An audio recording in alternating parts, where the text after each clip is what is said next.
In the last couple of days, we have been hearing about bank problems in US.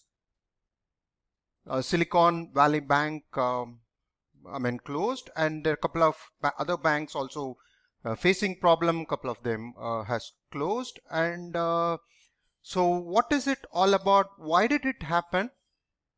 And how secure are our Indian banks? So in this presentation, we'll see that. So, as I said, there are three banks which virtually closed for operations as of now. One is the Silvergate. The other one is the biggest of them is Silicon Valley Bank. The other one is, after that, it came to a bank known as Signature Bank. But if you look at these banks, they are so unique compared to other banks. One is the Silvergate and Signature Bank has, it is said, they have more exposure to cryptocurrency, and Silicon Valley Bank has more exposure to the startup funding. So these were compared to other banks, these are kind of an unique exposure. One is on the cryptocurrency, the other one is the startup exposure. And again, the US federal agency had intervened and have ensured sufficient liquidity for operations, particularly on deposit withdrawal. They have ensured that. So that's where it's almost like operations, banking operations as usual with these banks, because now it is said that up to a limit they can the customers can draw from the deposits they have made. So that is the indications which has been received with the customers. So now let's look at why this has happened. So for that we need to look at the economic scenario in the last 3 years, particularly with reference to, of course, with US. So if you remember, 2020 is what the pandemic started. There is again around April, May, June, and then in the winter it's almost a standstill. Winter in the sense November, December, and then initially April to June it was a standstill. Movement in the sense the air traffic and the face-to-face business virtually stopped. April, May, June of 2020, and then again in winter of 2020 it virtually came to a standstill. But then for business, for people not to feel the pinch, required funds, and US government did that. USD was infused into the market, and interest rates for the capital was almost zero, or it is just negligible in US. Funds were provided to ensure that people have access to liquidity. But this had inherent problem. Of course, that is the inflation, and we saw that happening.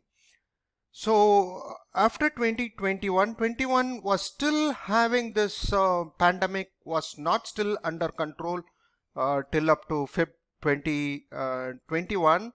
But then US and the developed market had sufficient liquidity. Huge liquidity in the market was available. This point of time, the inflation, because of availability, you'll always see that when there is a huge liquidity in the market, inflation will start growing up. That is what happened in towards mid 2021. Inflation started growing in US particularly, in 2022 it became a kind of inflation became a crisis as well. It grew around 4%. So early 2021, huge liquidity, and people were looking for investment, where to make investment, because the free movement economy becoming standstill, because face-to-face interaction was almost less. The model to be preferred was the online business model, be it on the cloud or e-commerce, was always preferred, and most of the investment, whether it is startup or whether it is huge IT product companies like Google or Microsoft or Amazon made huge investment into this model because that is where they thought the future is going to be like that. It's only going to be the online business model. So because prior 2020 the growth was slow and exponential. All of a sudden it was a huge growth post pandemic, I mean around 2021. So funds were invested towards growth of business, online business, even the other business, because of the liquidity available, and particularly all of them went into the startup. Most of them went into the startup, and regular huge business also made investment.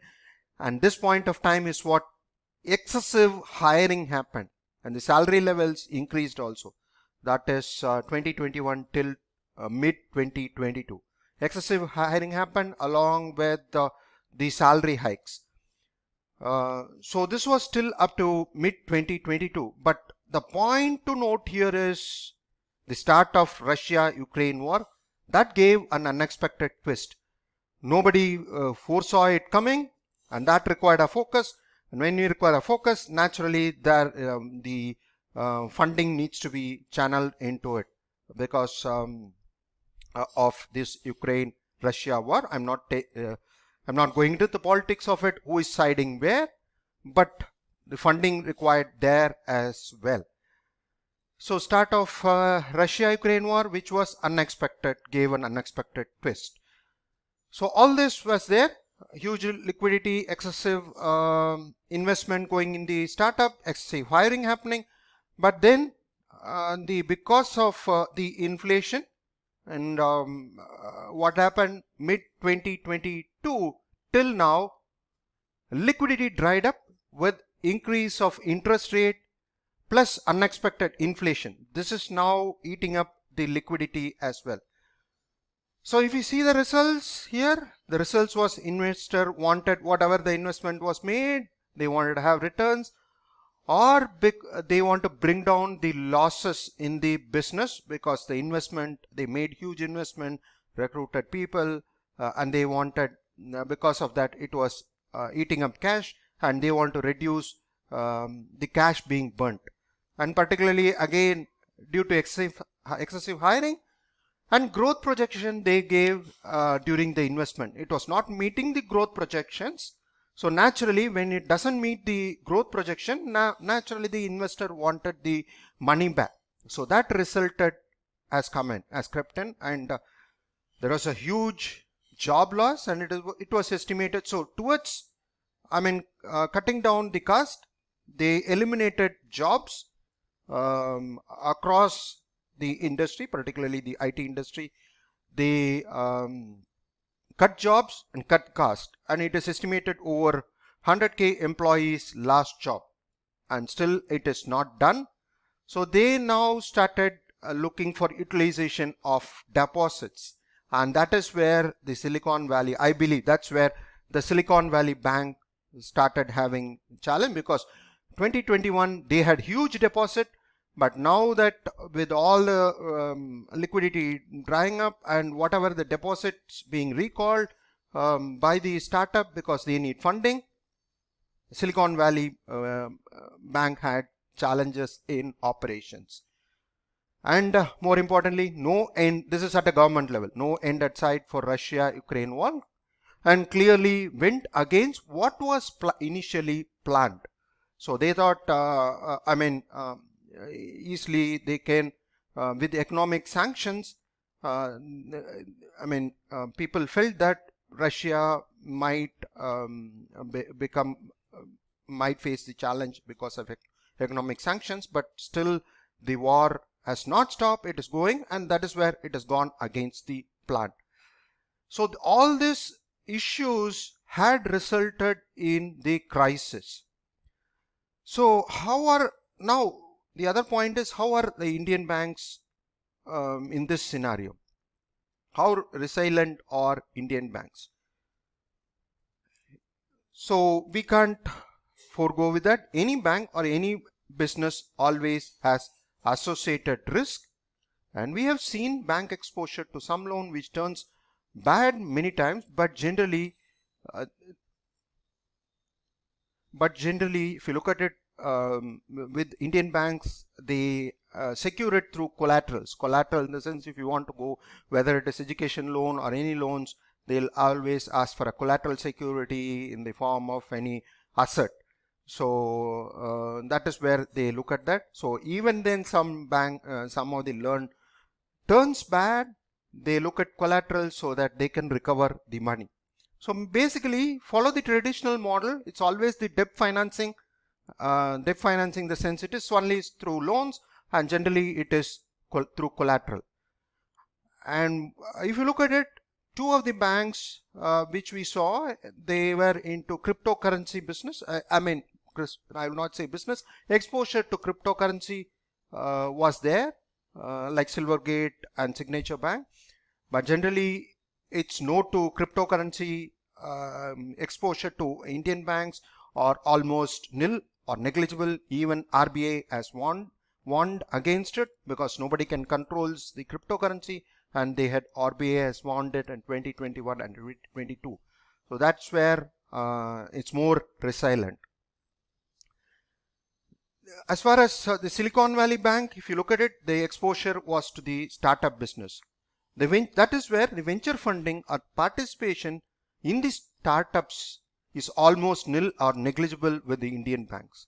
So it's always, they always look at the debt financing and with the collateral, which is a traditional model. If you look at about 10 years, 10 or 15 years before, we never heard about the venture capital. When you venture capital in the sense, the startup funding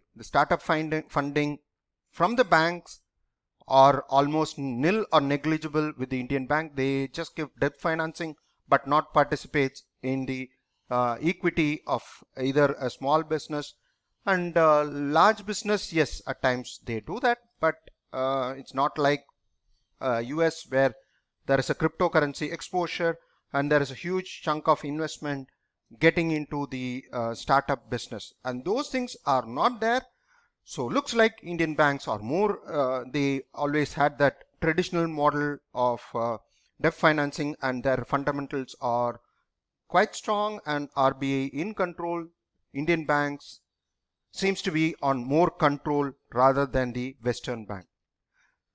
So I hope you found this presentation useful. I hope we are at this stage, we are not sure how it is going to go. Initially, we saw the pandemic, and then the high availability of liquidity, investment of the liquidity in the various business. Then we saw hiring freeze, and then you saw the job losses, and now we see also the banking crisis happening in the US market. But having said that, one of the interesting aspect of the US economy is that US dollars has been resilient because of infusion of US funds into the market, but that has its own problem like inflation and all. So we need to wait and see how it turns out as we progress further. Thank you.